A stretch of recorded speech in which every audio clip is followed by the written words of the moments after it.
사실은 강단에 설 때마다 그런 생각을 해요. 굉장히 이게 공식적인 예배이다 보니까 사적으로 얘기할 때와 또 강단에서 공식적으로 예배할 때에 차이가 하나가 있는데 뭐냐면 이 마음이 제대로 전달될까, 때로는 이 메시지가 듣는 이로 하여금 그대로 가슴에 메신저가 갖고 있는 그 마음이 전달되고 있을까, 가끔은 그게 궁금해요.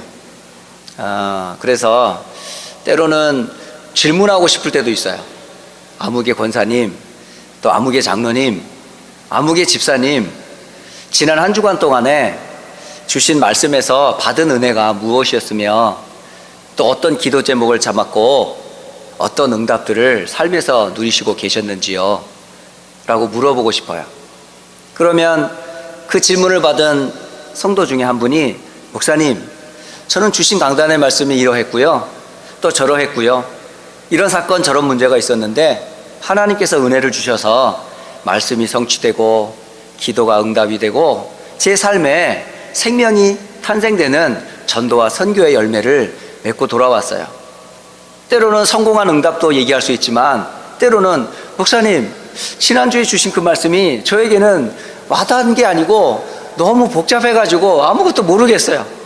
도대체 무슨 말을 했는지 기억도 안 나고요, 도대체 내가 신앙인인지 불신자인지 모르겠어요 하고 때로는 좀 투정을 부리듯이 강단의 말씀이 혹시 전달이 될 수도 있겠다 하는, 서로 이런 포럼이 좀 오고 갔으면 하는 생각이 좀 있어요. 여러분 어떠세요? 늘 강단에서 보는 목사의 설교가 아니라 하나님이 지금 여러분과 1대1로 대면하고 있다고 생각해 보세요. 하나님과 여러분의 관계는 그렇게 탁 정장을 차려입고 넥타이를 매고 머리를 빗고 탁 정장하지 않으면 야, 너 지금 뭐하냐 할 정도로 혹시 그렇지 않나요? 때로는 저는요, 새벽 기도 없는 월요일 날 은근히 좋아요. 왜냐면요, 화요일부터 토요일까지는 제가 새벽 기도를 나간단 말이에요. 그러면 나가기 전에 뭐 30분 또는 1시간 전에 준비를 하고 딱 머리도 감고, 그 새벽에 4시에 막 머리 감고 그래요 제가. 새벽 4시에 막 반에 막 머리 감고 막 그러면서 옷을 입고 이제 나간단 말이에요.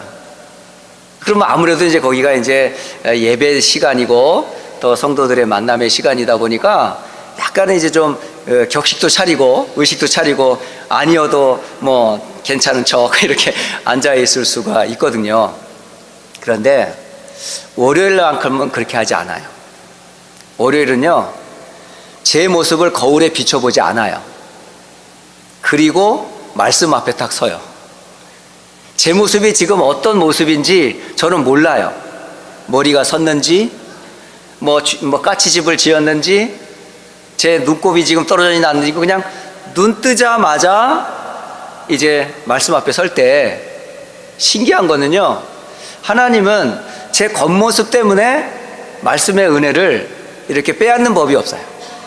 그런 제 모습, 제 모양 그대로 하나님 앞에 서서 말씀의 사모함을 가지고 말씀을 대할 때 하나님은요, 은근히 은혜를 많이 주세요. 생각보다 더 깊은 기도의 시간을 갖게 하세요. 그리고 정신을 차리고 한 1시간 정도 혼자 기도 시간을 마치고 이제 씻으러 들어가 보면 꼴이 말이 아니에요. 그런 꼴불견인 제 모습 속에서도 하나님은 말씀에 은혜를 주시더라니까요. 왜? 하나님은 나의 아버지니까, 나는 그분의 자녀니까.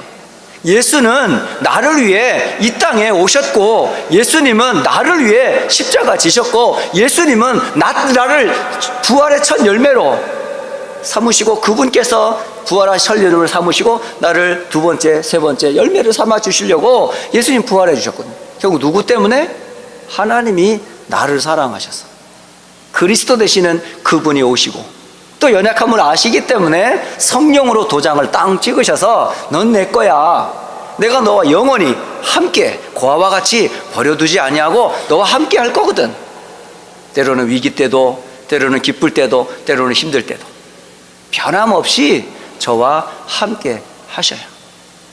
그러니까 우리가 교회 나올 때 뭐 머리 빗지 말라라, 뭐 옷을 입질 제대로 입지 말아라 이런 말을 하는 게 아니라 하나님 앞에 섰을 때 정말 어떤 격식이나 의식이 때로는 필요하지만은 그것보다 더 중요한 게 뭐냐면 관계를 항상 여러분 잊지 마시라는 거예요. 지금 여러분 형편이 어땠든, 지금 어떤 문제가 있든지 여러분은 누구죠?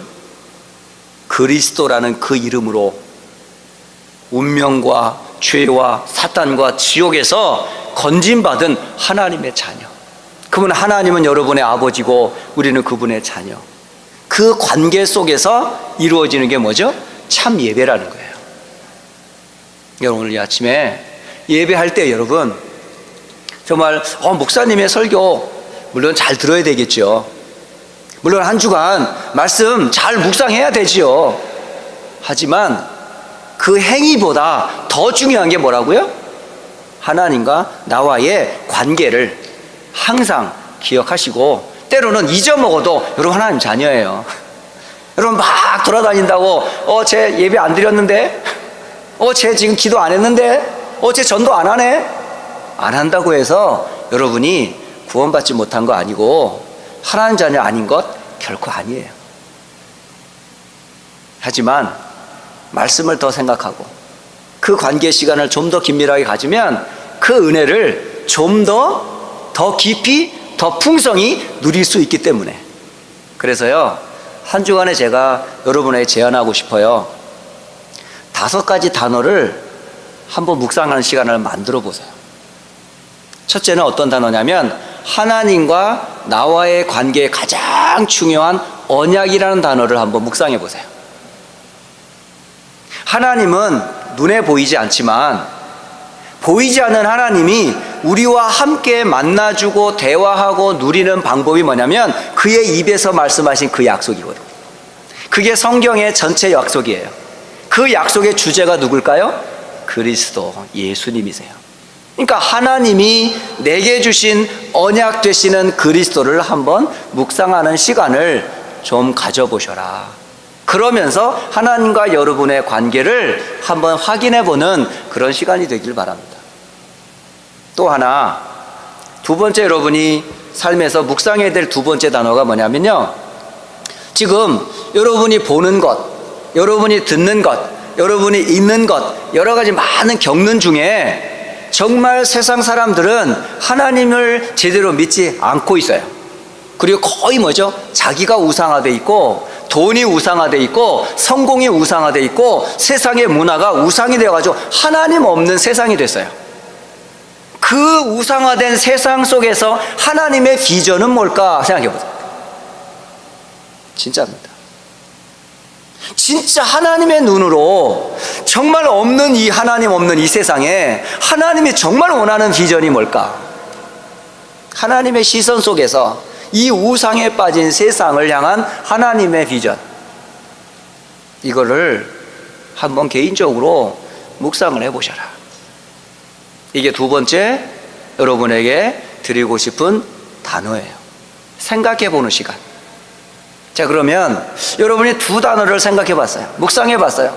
하나님과 나와의 관계를 이어주는 그리스도라는 약속, 그리고 하나님 없이 다른 것을 붙잡는 세상에 빠져버린 그 우상화된 세상 속에서 하나님께서 세 번째, 나를 부르셔서 원하는 게 뭘까요?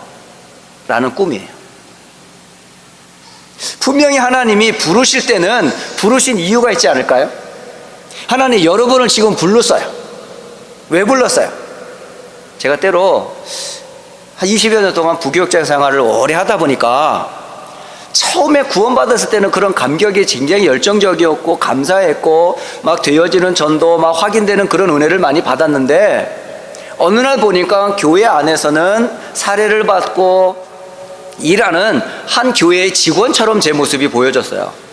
일어나서 운전하고 교인들 돌보고 렘넌트와 함께 사역하고 교회 안팎의 예배와 목사님을 돕고 이런 것들 때문에 제 생활이 구원받는 하나님 자녀의 부르심보다 어떤 교회의 하나의 직원처럼 일을 하는 것처럼 느껴진 거예요.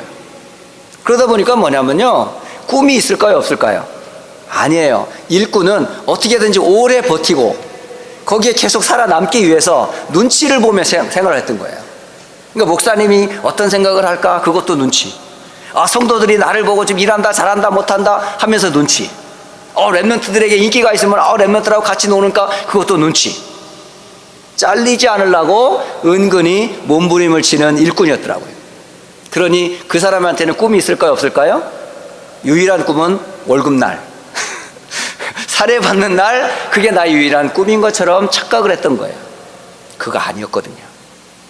하나님은 모자라지만, 부족하지만, 힘없지만, 배경 없지만 내가 너와 함께해서 너를 통해 땅끝까지 이 언약의 비밀을 전할 거거든. 렘넌트거든. 너는 전도자거든, 선교사거든. 하나님이 내게 주신 그 꿈이 있었는데 저는 그걸 놓쳤던 거예요. 그렇다면 이게 저에게만 해당될까요? 나이가 들었다고 하나님이 그 꿈을 걷어가시는 줄 아세요? 아니에요. 75세 된 아브라함을 부르셔서 175세 100년 동안 함께 동행하면서 하나님은 당신의 꿈을 아브라함을 통해서 이루셨고, 그 후대인 이삭과 야곱, 요셉을 통해서 하나님 당신의 꿈을 이루셨다니까요. 그 꿈은 아버지의 꿈인가 동시에 자식의 꿈이 될 것이고, 그 자식의 꿈은 손자들의 꿈이 될 것이고, 그 손주들이 또 낳은 후손들에게 주시는 또 꿈일 거란 말이죠. 그게 뭘까요? 그 꿈은 반드시 세상이 말하는 이루어지는 게 아니라 주신 언약을 주신 그 하나님께서 비전을 본 사람에게 주신 꿈이 맞다면 노예에도 괜찮고 감옥에도 괜찮고 정리가 성공에도 상관없어요. 하나님의 꿈은 안 바뀌니까. 그게 바로 누굴 통해? 함께 하시는 여러분을 통해. 여러분 남은 생을 어떻게 하나님이 원하는 꿈을 이루는 일에 생을 들여야 할 것인지 한번 하나님의 꿈을 한번 생각해 보세요. 언약 안에서 언약적 비전 가지고 하나님이 나에게 향한 나의 꿈이 뭔가. 때로는 우리 교회를 향한 꿈이 뭘까? 하나님이 우리 안디옥 교회라는 교회를 세우셔서 하나님이 이루시고자 원하시는 안디옥 교회를 향한 꿈. 심지어 가깝게 여러분 가정, 우리 형제들, 우리 부모님들, 우리 자녀들을 향해서 하나님이 원하는 꿈이 뭘까? 한번 생각해 보셨어요? 언약 안에서 그 꿈을 한번 확인해 보시란 말이에요. 네 번째 단어가 뭐냐면 그것을 여러분으로 것으로 이미지화하는 게 필요해요. 이미지라는 게 뭐냐면 그게 나타날 정도로 계속 그리는 걸 보래요. 근데 그 그리는 거를 세상적인 것 가지고 그리면요, 그게 안 그려져요.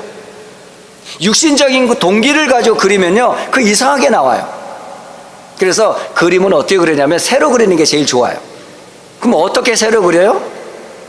여러분 말씀의 붓으로 흰 하얀 캔버스에다가 기도로 그려보세요. 그러니까 하나님의 말씀의 붓과 하나님이 원하는 기도에 이 캔버스 위에다가 하나님이 원하는 내 인생에 하나님 말씀 가지고 한번 이미지를 그려보란 말이에요. 때로는 제가 조금 시간을 좀 절약한다고 이전에 있었던 그 도표에다가 조금 좁히고 늘리고 한다고 컴퓨터 앞에 앉아가지고 막 이렇게 그리는데요, 원하는 대로 안 돼요. 이게 여기를 씌우면 여기가 늘어나고 여기를 빼면 저기가 붙고, 정신이 없어. 이거 붙이고 띄고 정리하는 것보다 아예 싹 지워버리고 새로 그리는 게 훨씬 낫겠다 싶더라고요. 그래가지고 아예 지워버리고 그냥 처음 흰 바탕 위에다가 제가 원하는 그림들을 그리는 게 훨씬 빨라요. 여러분, 여러분의 이미지를 뭘로 하는 게 제일 좋겠어요? 이미 나와 있는 하나님의 말씀 속에서 이미지를 만드세요. 하나님이 만든 나, 하나님이 주신 나의 것, 하나님이 예비하신 나의 현장, 말씀과 기도 속에서 하나님이 나에게 주시려고 하는 것들을, 그걸 이미지화 해보시는 거예요. 그리고 마지막 다섯 번째를 뭐라고 그러냐면, 여러분이 그 이미지화된 그것을 매일요 한번 한 주간 실천해 보세요. 반복해서. 처음부터 잘 안 돼요, 그게. 그죠? 처음부터 되면 하란 말 안 해요. 그래서 듣고 생각하고 묵상하고 가다 보면요, 그림이 좀 더 클리어해져요. 그리고 말씀이 와닿아요. 그 언약과 이 한 단어를 생각할 때 달라져요. 그래서 오늘 왜 이렇게 해야 될까요? 제가 왜 이 언약과 비전과 꿈과 그리고 이미지를 계속 실천하라고 할까요? 여러분이 이 기준 가지고 신앙생활하지 아니하면 마지막 때에 이 언약이 희미한 사람들을 흔드는 멸망의 아들들, 곧 대적하는 사단이 우리를 가만두지 않기 때문에 그러는 거예요. 진짜 그렇습니다. 여러분이 말씀으로 딱 세워지지 않으면 에베소 교회 성도들, 장로들을 불러서 내가 떠난 그 후에 이리떼들이 들어와서 양떼를 강탈할 것이다 라고 바울이 얘기했거든요. 와 같이 그래서 바울이 부탁한 건 주와 그의 말씀께 내가 부탁한다 하고 장로들에게 메시지를 주고 떠났었단 말이에요. 우리 성도들이나 우리 랩런트들이나 우리 모든 우리 중직자나 사역자들일수록 이 말씀으로 각인 뿌리 체질시키지 않으면 어느 날 멸망의 아들들, 곧 대적의 아들들, 곧 적 그리스도가 교회 안에 파고 들어오고 틀린 교훈을 가지고 우리 개인 성도 후대들을 사정없이 도적질해 갈 거거든요. 그래서 이걸 하라는 거예요. 지금 여러분 마지막 때라고 합니다. 그게 태평하게 있을 때가 아니거든요, 사실은. 하지만 두려워하지는 말아라. 이게 함께하는 자에게는 그게 두려움의 날이 아니고 뭐가 와요? 기쁨의 날이 올 테니까. 그래서 오늘 데살로니가 후서는 바로 그 말씀을 해주고 계시는 거예요. 사도 바울이 데살로니가를 처음 가서 만난 성도들에게 제일 먼저 했던 게 뭘까요? 그리스도의 언약을 전달했어요. 그리고 우상에 빠져있는 너희들을 건져서 하나님이 계획을 그들에게 그려 넣었어요. 그리고 너희들을 통해 아시아와 아가야와 마게도냐와 로마까지를 향한 세계복음화의 비전과 꿈을 그들에게 심어 주었던 거예요. 그리고 날마다 사도의 가르침과 그 사역자들의 말씀을 받아 양육되어지고 훈련받아 메시지 흐름을 따라가도록 거기에 응답받은 사람들의 증거가 데살로니가 전서와 후서에 나와 있다는 얘기예요. 지금도 똑같습니다. 휴스턴 안디옥 교회 성도들에게 하나님께서 원하시는 게 뭐냐면 강단을 통해서 오직 그리스도만 말하라고. 그리고 복음이 사라져버린 이 우상에 빠져있는 이 현장에서 하나님이 원하는 시선, 하나님 원하는 비전을 가지고 여러분이 있는 현장에서 살리는 꿈을 가져보라고. 그리고 그걸 여러분이 개인화하고 말씀의 흐름을 따라 여러분 응답받도록 계속 하면요, 그 속에서 누리는 기쁨이란 이루 말할 수가 없어요. 그래서 여러분 속지 마세요. 사탄의 영에 속지 마세요. 오늘 2장 2절에 이렇게 말씀하세요. 영으로나 또는 말로나 또는 우리에게 받았다 하는 편지로나 주의 날이 이르렀다고 해서 쉽게 마음이 흔들리거나 두려워하거나 하지 말아야 한다라고 되어 있어요. 마음이 흔들린다, 이 말은 무슨 말이에요? 바다가 잔잔한데 바람이 불어요. 그럼 바람의 세기에 따라 바다가 어떻게 돼요? 출렁거리는 파도가 높이가 틀리잖아요. 그러면 그것 때문에 배가 어떻게 될까요? 위기에 빠지잖아요. 그와 똑같이 정확한 바른 복음, 나의 기준, 성경적인 메시지와 그 내용이 없으면 미혹해하는 거짓 영에 속한 거짓 사도들, 거짓 선지자들, 거짓 가르침들이 여러분의 마음을 두드릴 때에 여러분이 요동을 친단 말이에요. 그 중에 대표적으로 갈라디아 교회가 그랬어요. 갈라디아 교회가 복음으로 시작을 했다가 이 바울이 떠난 후에 그리스도를 믿는 믿음으로만 구원받는 게 아니고 모세가 정한 율법 곧 할례를 받아야 구원을 받는다는 정통파 유대인들이 와가지고 막 쑤셔대니까 갈라디아 교인들이 그런가 하고서 그 성도들이 갈라디아 성도들이 확 떠나버렸다니까.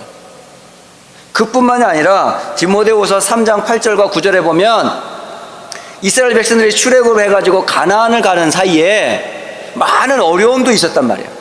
그때 얀네와 얀브레라고 하는 지도자가 야 우리가 이런다고 가나안 땅에 갈 수 있겠냐, 다시 돌아가자 해가지고 모세를 대적하고 이스라엘 백성들을 충동질해가지고요 그 흔들리는 사람들을 데리고 역으로 애굽으로 돌아가려고 했던 사람이 있었어요. 이런 것처럼 여러분이 귀에 여러분의 논리에 맞고 또 내 입장이 맞는 것 같아가지고 언약이 아니고 비전이 아닌 것을 가지고 다른 것으로 미혹하는 사람들의 소리를 듣고 여러분의 마음이 동요되어가지고 얀네와 얀브레를 쫓아가고 갈라디아 교회에서 떠나는 그런 일이 벌어진단 말이에요.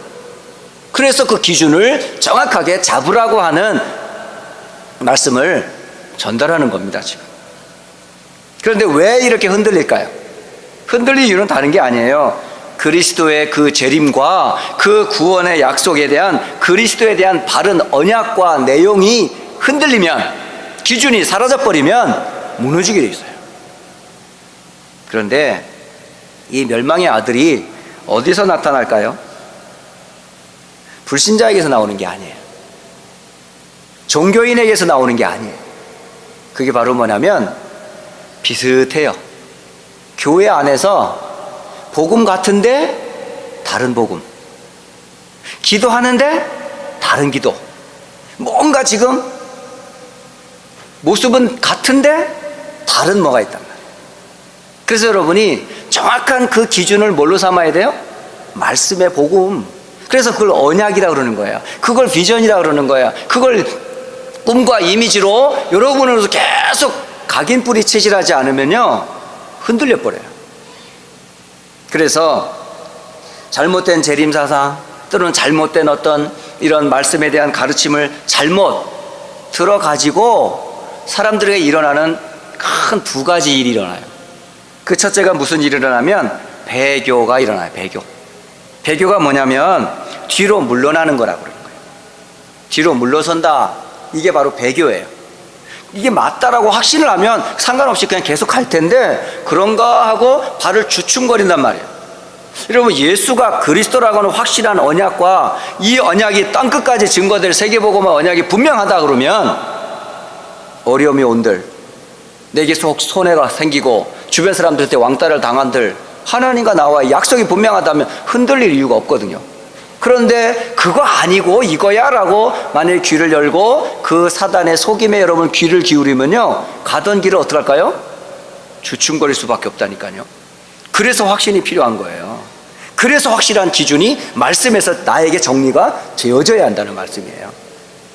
뿐만 아니라 배교라는 말은 뒤로 물러서는 것만이 아니라 떠나버리는 걸 말해요.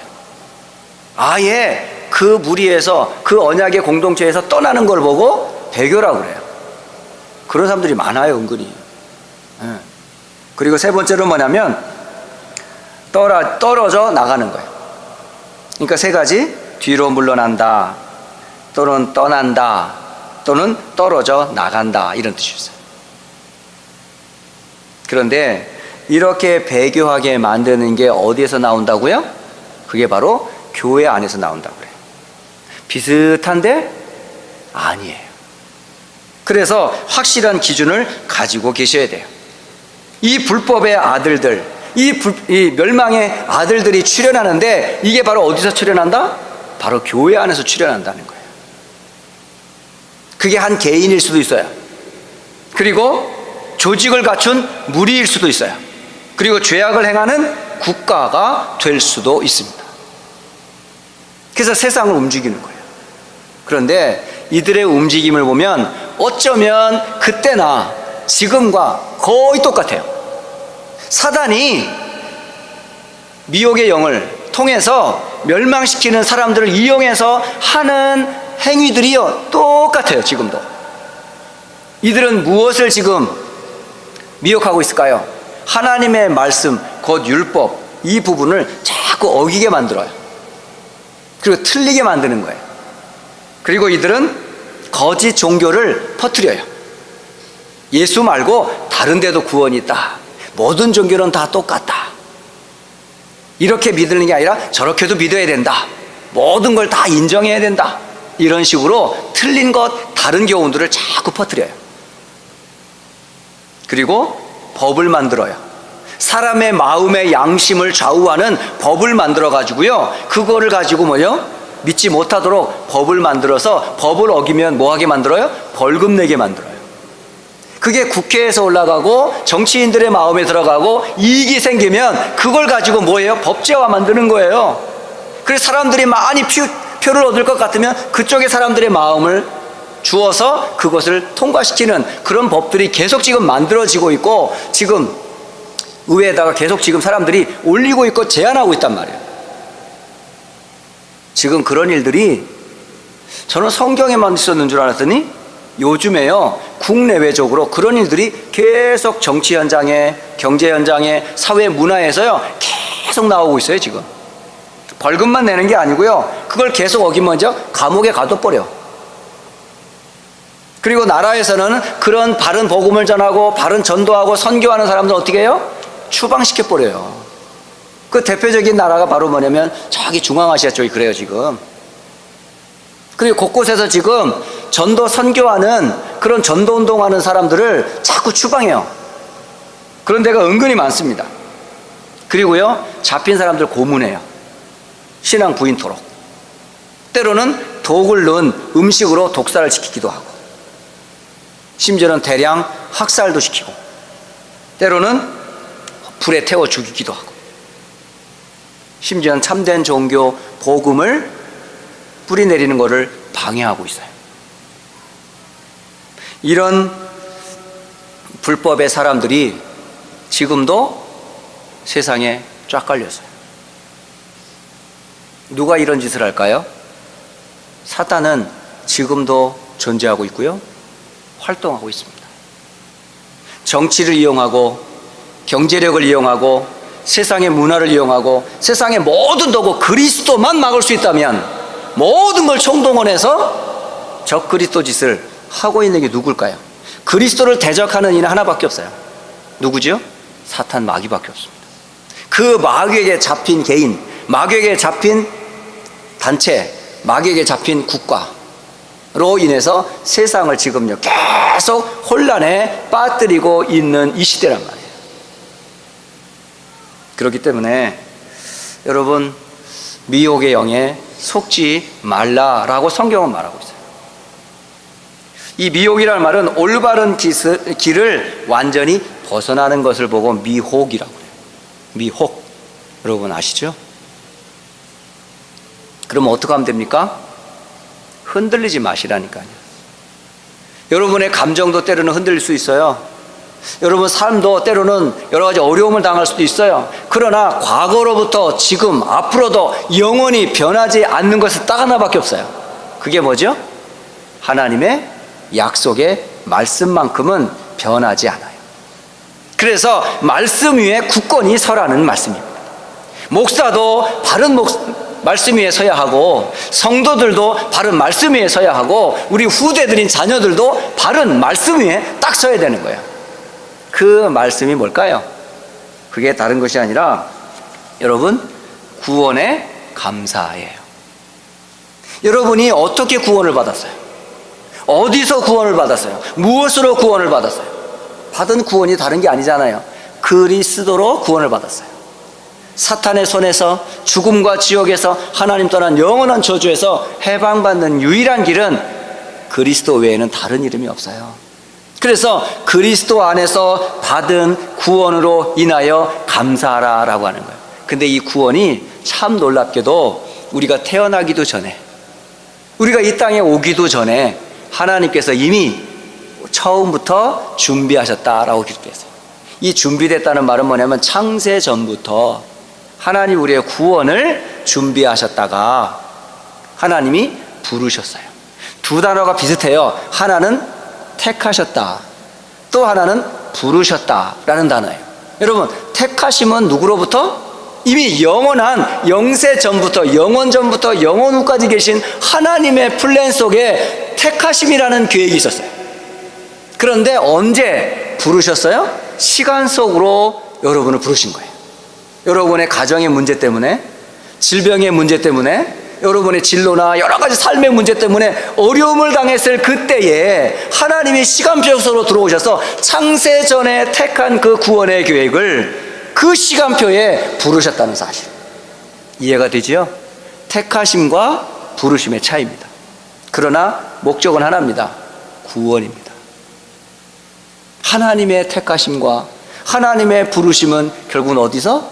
우리를 죄, 사탄, 영원한 죽음과 지옥에서 건지시고자 하신 구원의 계획이었다는 사실.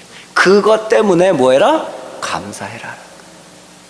그런데 우리가 모르기 때문에, 너무 무지하기 때문에 거기에 반응을 안 할까봐 성령께서 우리를 건드셨어요. 성령께서 우리의 마음을 강팍하면서 옥토와 같이 우리의 귀가 먹어가지고 아무것도 안 들리는데 복음이란 한 단어에 반응하게끔 하시고, 우리의 지각과 눈과 마음과 생각을 여사 그리스도 예수의 복음으로 여러분 마음이 뜨거워지고, 그 복음으로 인하여 구원받는 사실 앞에 여러분 감동하게 하셨단 말이에요. 여러분이 오늘 이 자리에 앉아있는 여러분들이 만약에 그리스도라는 그 복음을 들었을 때 아무런 감각이 없는 분도 있었거든요. 예수가 무슨 뜻인지도 모르고, 그리스도를 왜 믿어야 되는지도 모르고, 교회는 왜 다녀야 되는지도 모르고, 도대체 왜 주일마다 교회를 나와야 되는지도 모르고 전혀 몰랐거든요. 그런데요, 어느 날 들리기 시작해요. 그리스도? 그리스도가 무슨 뜻이지? 기름 부음을 받았다고? 왜? 사탄의 손에서, 죄에서, 죽음과 지옥에서 너를 건질 이름이 그리스도니까. 그 그리스도가 누군데? 예수. 우리가 죄인 됐을 때 이미 십자가에서 흘린 피로 우리의 모든 구원을 다 완성하셨대. 믿기만 하면 돼. 어떻게 믿는데요? 영접하는 자, 곧 그 이름을 믿는 자들에겐 하나님 자녀가 되는 권세를 주셨으니 하자. 그 말씀을 듣는 순간 여러분 믿고 싶잖아요. 영접하고 싶잖아요. 영접 기도를 했어요. 그런데 알고 보니까 그게 하나님이 나를 구원하시고자 하시는 때가 되어 성령께서 역사했던 작업이었던 거예요. 저는 그걸 생각해 보면 그게 믿어지는 거 있죠. 저에게 그 복음을 전해주려고 친구가 계속 온 거예요. 근데 저는 오는 친구를 싫어했어. 저 친구가 A 길로 오면 나는 B 길로 돌아가고, 이 친구가 C 길로 오면 나는 D로 도망가고, 계속 그 친구만 오면 자꾸 도망다녔다니까요. 왜? 예수를 그리스도로 자꾸 설명을 하는데 처음에는 못 알아듣겠더라고요. 그게 영적인 메시지인지도 몰랐고, 내가 어떤 상태인지도 몰랐고, 나 교회 잘 다니고 있었는데, 그런데 정확한 복음을 모르고 다녔던 거예요. 그런데 성령께서 어느 날 복음이란 무엇인가 한 단어에 제 인생을 완전히 바꿔놨어요. 그리스도라는 그 한 단어에 제 인생에 완전 답을 얻게 했던 거예요. 무엇 때문에 살아야 되는지 인생의 방향을 복음과 전도, 선교라는 방향에 딱 맞추도록 하나님께서 내게 역사하셨던 그날이 있었어요. 그 이후로 지금까지 단 한 번도 후회한 적도 없고 뒤돌아갈 마음도 생긴 적도 없어요. 어찌하면 이 복음 더 깊이 알고 싶고, 어찌하면 이 복음 좀 더 많은 사람에게 알려주고 싶고, 어찌하면 이 복음 계속 우리 후대들이 쓰러지지 않고 흐트름 없이 끝까지 복음 전할 수 있을까? 그런 발판 까는 일에 조금이라도 제가 쓰임 받을 수 있다면 제 몸을 드리고 시간을 드리는 게 아깝지가 않았어요. 지금도 마찬가지입니다. 지금도 필요로 한다면, 내가 좀 혹시 도움이 된다면 저는요 언제든지 뛸 마음이 있어요. 이유는 하나밖에 없거든요. 다른 길이 없으니까, 다른 답이 없으니까, 다른 방법이 없으니까. 그리스도 이외에 하나님의 나라를 이룰 또 다른 이름을 우리에게 주신 적이 없기 때문에. 해서 저는 이 복음의 비밀, 진리의 이 복음을요 땅끝까지 전하는 게 하나님의 뜻인 것을 확실히 알았어요. 그래서 받은 구원의 은혜에 너무 감사하죠. 그래서 결론적으로 말씀드리고 싶은 게 확신입니다. 확신. 여러분, 좌로나 우로나 흔들리지 말아야 될 확신, 그 확신 5가지 딱과 요절을 드리고 말씀을 맺도록 하겠습니다. 첫째, 우리가 언제든지 흔들리지 말아야 될 확신이 뭐죠? 구원받은 자의 확신이에요. 여러분은 구원받았습니다. 그 근거가 되는 요절, 요한일서 5장 11절로 13절 꼭 적어놓고요 읽어보세요. 묵상하세요. 두 번째 요절, 우리가 구원받았다면 이 땅에서 하나님이 나와 함께 하심에 대한 확실한 증거가 있는데 그게 뭐죠? 기도 응답의 확신이에요. 그러면 기도 응답의 확신이 뭘까요? 요한복음 15장 7절, 너희가 내 안에 거하고 내 말이 너희 안에 구하면 무엇이든지 원하는 대로 구하라. 그리하면 이루리라. 여러분이 그리스도 안에 있어요? 구원받은 자라면 그가 하신 말씀이 여러분에게 있어요? 구하세요. 뭐든지 상관없어요. 다 받게 됩니다. 두 번째가 기도응답의 확신. 세 번째가 뭐냐면 우리가 신앙생활하든 삶을 볼 때 여러 가지 실수투성이가 많아요. 그러나 하나님은 그것 가지고 탓하지 않으세요. 뭐만 하면 돼요? 회개하면 돼요. 용서를 구하면 돼요. 그러면 언제든지 준비했다는 듯이 괜찮아, You are okay. 그걸 보고 사죄 또는 용서의 확신이라 해요. 로마서 8장 1절로 2절 말씀입니다. 그리스도 예수 안에 있는 자에게는 결코 정죄함이 없나니 이는 그리스도 예수 안에 있는 생명의 성령의 법이 죄와 사망의 법에서 너를 해방하였습니다. 우리는 더 이상 죄인이 아닙니다. 죄와 사망의 법에서 법적으로 언약적으로 여러분은 해방받아 하나님의 자녀가 됐어요. 그러니까 언제든지 그 이름 가지고 나가면 용서받을 수 있는 신분과 권세를 하나님 주셨어요. 네 번째 확신, 우리는 승리할 수밖에 없습니다. 승리의 확신. 고린도전서 10장 13절 말씀, 사람이 감당할 시험 밖에는 너희가 당한 것이 없나니 오직 하나님은 미쁘사 너희가 감당하지 못할 시험당함을 허락하지 아니하시고 시험당할 즈음에 또한 피할 길을 내사 너희로 능히 감당하게 하시느니라. 우리는 모든 시험을 이길 수 있도록 주께서 배경되어 주신다는 사실. 마지막 여러분이 흔들리지 말아야 될 확신, 하나님의 자녀를 하나님께 끝까지 책임지시고 인도하신다는 인도의 확신입니다. 잠언서 3장 5절로 6절, 너는 마음을 다하여 여호와를 신뢰하고 네 명철을 의지하지 말라. 너는 범사에 그를 인정하라. 그리하면 네 길을 지도하시리라. 이 5가지 확신을 결론으로 드립니다. 한 주간 정말 하나님과의 관계 속에서 묵상해야 될 것, 왜 흔들리지 말아야 하며 무엇을 확신해야 되는지 주신 강단의 말씀 굳게 붙잡고 한 주간 승리하시기를 주 예수 그리스도 이름으로 축복합니다. 기도하겠습니다. 살아계신 하나님 아버지, 참 감사합니다. 주신 언약의 말씀, 그 비전을 가지고 나의 꿈을 그려봅니다. 그리고 말씀 따라, 기도 따라 그 말씀을 이미지화하고 그 말씀을 실천하려고 이제 도전해 보고자 합니다. 하나님, 우리 사랑하는 수들안디옥교회 모든 성도들과 렘넌트들이 이 말씀의 흐름 속에 인도받게 하옵소서. 그래서 마지막 때에 사단이 온 세상을 멸망시키려고 하는 불법의 알들들이 일어난다 할지라도 어떤 환경, 어떤 문제 앞에서도 흔들림 없는 믿음의 사람으로, 또 제자로, 세계복음할 절대 제자로 세워질 수 있도록 축복하여 주옵소서. 예수 그리스도의 이름으로 기도드립니다. 아멘.